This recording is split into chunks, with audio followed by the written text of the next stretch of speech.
Russell is playing the way Russell is supposed to play, and remember he takes a lot of sacks. They say he's averaged like 40 a year, whatever.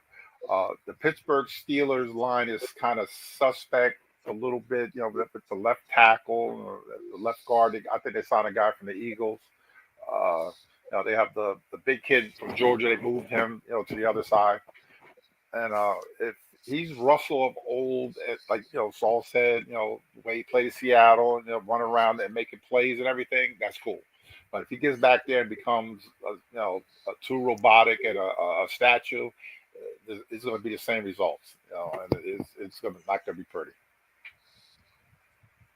Okay, but remember, I'm addressing the fact that his true test is in the second half of the season, so he can look really good in the beginning of the season. Come the second half, right? That's going to be a tough one because you don't know how either one could have performed. Go ahead, Saul. So even when the second half of the season, I mean, it's going to be a test for every single one of those teams in the AFC North because we all know that division can. It's crazy, and I think it happened last season. Every single one of those teams made the playoffs last year, if I'm correct. Cleveland made the playoffs. I think Cincinnati made the playoffs. Baltimore made the playoffs. Pittsburgh. Did Pittsburgh make it, or they missed it?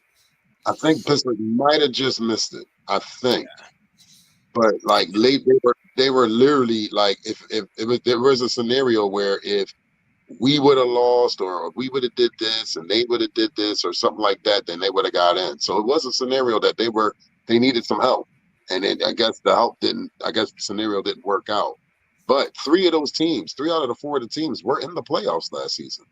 I think for him, if he shows that he is that dude, then we're not even having this discussion.